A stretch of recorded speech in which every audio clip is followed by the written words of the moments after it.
Okay. Okay. Hello. So welcome to our webinar today. I will start directly. So today I'm going to present you our service called HybriBody to identify customized antibodies, single chains without any animal immunization. And I will show you how we use the yeast to do some selections. So I'm going to give you a quick company overview, and then I will detail our HybriBody service. So Hybridgenics Services was founded in 1998 in Paris as a spin-off of the Pasteur Institute.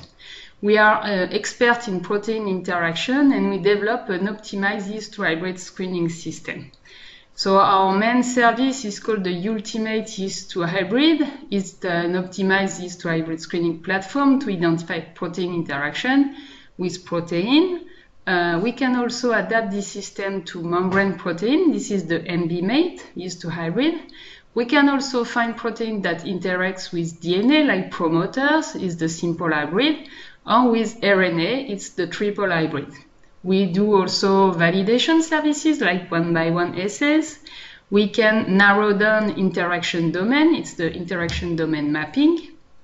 We also perform some mutant screening to find low binders interactors or super binders interactors. And we have also recently developed this technology to adapt it to protein-protein interaction induced by molecular glues. We have another service, which is the Ultimate YKMH.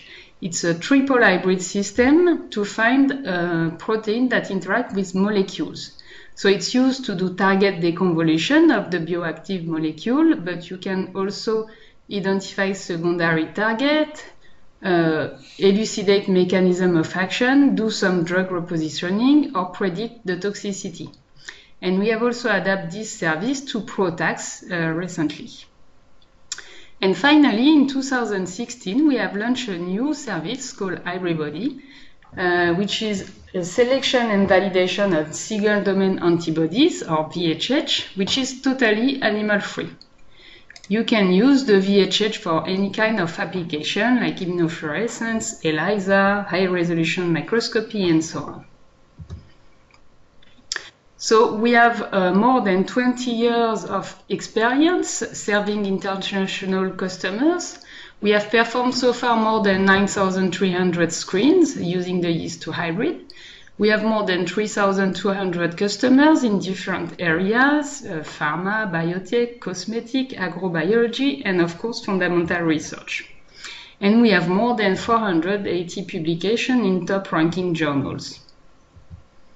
So now I will show you how HybriBody services. So as you may know, the VHH are antibodies coming from camelids. So regular antibodies have light chain and heavy chain, so they are quite big. They weigh 150 kD. And actually in camelids, there is some antibodies that are smaller, and you can even use only the variable part, the VHH part, to recognize an antigen. So these VHH are very small, 15 kB, and for that they are very stable and robust, and yet they retain the high affinity for the antigen. You can use VHH for any kind of regular antibodies application, live cell imaging. You can find VHH, for example, for blocking, like blocking a receptor for the binding to its ligand. You can use them for high-resolution microscopy, and since they are very small, it's very interesting for this application. You can use them for crystallography to stabilize your protein, for example, to be able to obtain the structure. They are also used in diagnosis and in therapeutic application. You can have VHH that are specific to a conformation, for example, the GTP form of the raw GTPase. You can use them for electron microscopy, or you can use also VHH for degradation. If you fuse them to F-box, you can target the degradation of the protein that is recognized by your antibody. So what we have done at Hybridgenics in collaboration with the Curie Institute is to build a VHH library totally synthetic. So we took the sequence of mature VHH and we designed by computer a naive library. We have optimized the scaffold for intracellular expression, and we have also humanized some parts for diagnostic or therapeutics application. And then we perform a mutagenesis of the variable part, the CDR1, 2, and 3. So CDR1 and 2 are variable in sequence, but they are made of 7 amino acids, and the CDR3 is variable in sequence and in length, and it can have 9, 12, 15, or 18 amino acids. So all the description of this library and some example that we have done when we built this library is described in our eLife paper in 2016. So you have here an overview of the different possibilities of services that we propose for HybriBody. The classical way in light blue is to do an in vitro selection using phage display and validation by non-absorbed phage ELISA. But we can also use the Yeast2Hybrid platform to do some selection, and we can also do some selection directly on cell for cell surface antigen. And we have different possibilities of validation depending on your application. So I will develop now the main service that we propose, the in vitro selection, where we do 3 rounds of phage display and validation by ELISA. So we need at the beginning a full native antigen that we are going to biotinylate slightly, and we can do a negative depletion before the selection to remove any VHH that will recognize a tag, or we can also remove, from our example, some isoform if you want to select a specific isoform. We do very intensive washing during the process that allows to have specific VHH. And at the end of the process, we will validate the antibodies on a non-absorbed ELISA, and we deliver to you the sequence and the plasmids that contain the VHH, and then you can express it in your own lab. So we will select conformational antibody that are validated in ELISA. Since we do an in vitro selection, it allows to do different kind of customized conditions, like changing the pH, changing the buffer or the temperature, depending to your protein. We can also do some epitope competition, and it's suitable for non-immunogenic antigen. So at the end, you have a little example of an ELISA where we select VHH against USP7, and in this selection, we obtain 13 different VHH. So we can also do some immunofluorescence analysis to select the VHH that work in immunofluorescence. So to do that, we express the VHH that we have selected in an E. coli supernatant. They are fused to a MYC tag. We will express your antigen fused to a membrane GFP in the cells, and we detect the VHH with an anti-MYC antibody. And we can observe directly the VHH that work in immunofluorescence.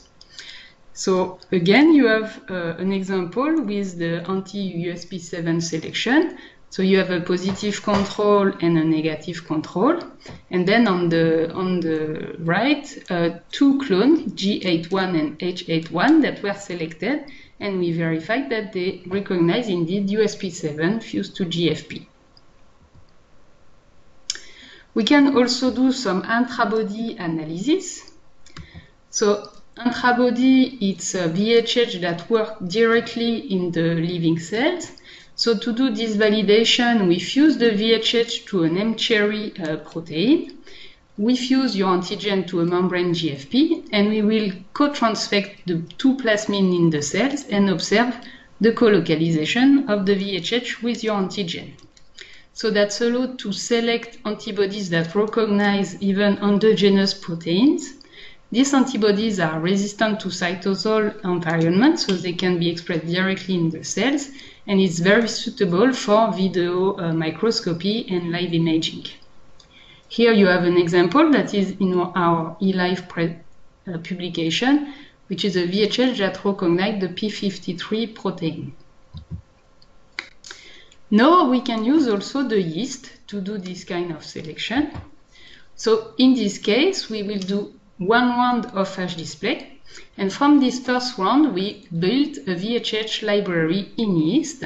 And we will use your antigen as a bait. And we perform a yeast to hybrid screening to find the VHH that interact with your antigen.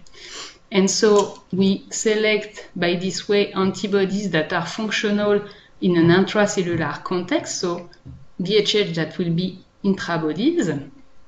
And it's also interesting because it provides a solution for antigens that are difficult to produce or that are not totally functional in vitro and on which the selection in vitro is difficult.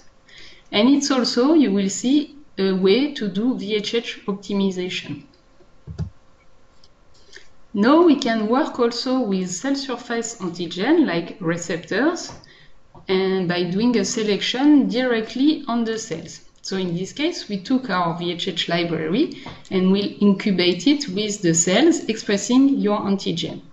We do also first, of course, a depletion with cells that do not express the antigen to remove all the VHH that recognize just the surface of the cells. And that's allowed to select VHH that bind a native and a functional receptor expressed at the surface of the cells. By this way, you can identify agonist or antagonist VHH. So here it's an example in our eLife publication where we did a selection on the SKBR3 cells with a negative depletion first with MCF10 cells. By this way, we select VHH that recognize specifically the SKBR3 cells. We validate them by FACS analysis. And then later, we check by ELISA that in fact this VHH recognizes the HER2 receptor. The HER2 receptor is expressed in the SKBR3 cell lines and not in the MCF10 cell lines. Now we can also fuse the VHH that we obtain to different Fc fragments. So by this way we obtain a mini body which is close to a regular antibody. So you can choose any kind of Fc fragment you want. It can be human, mouse, rabbit, sheep, or not even rat. And then you can express this mini body easily in the supernatant of mammalian cells.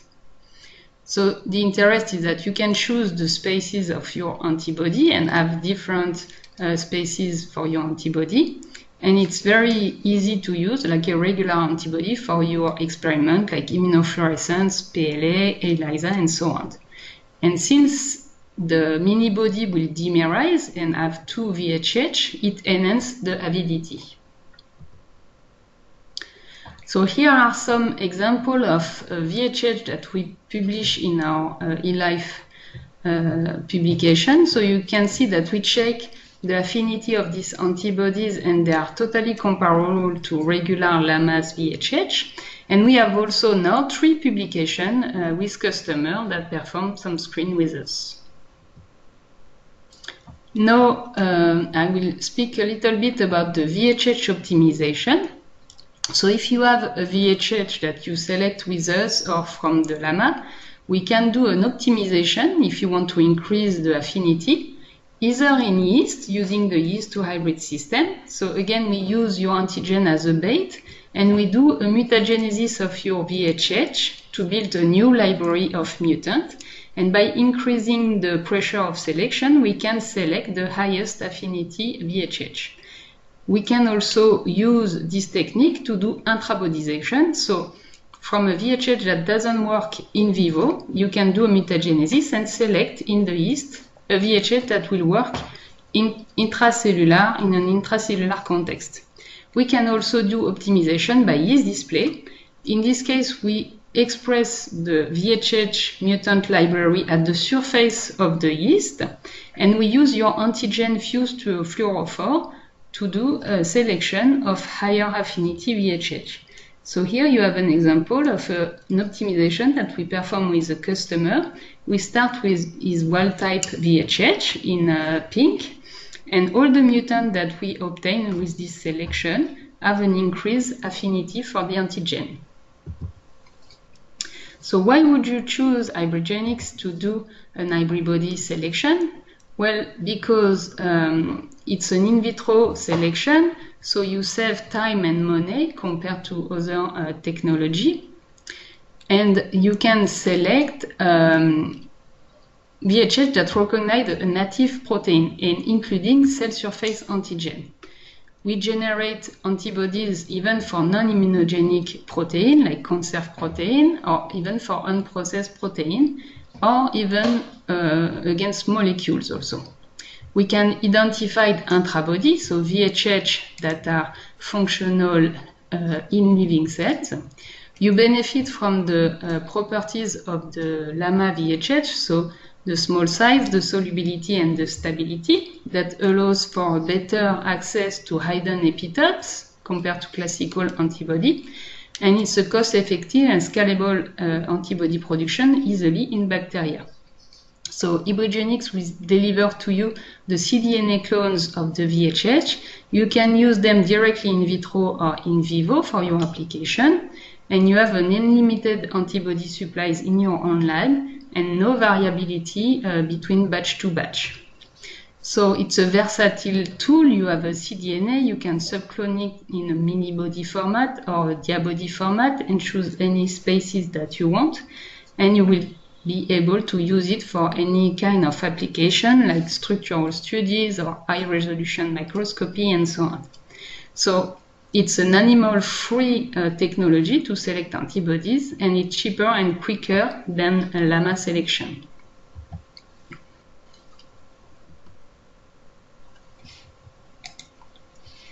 So I would like to thank our collaborators from the Curie Institute, Sandrine Moutel and Franck Perez, and also Aurélien Aulichon in the CRCT that developed the library with us.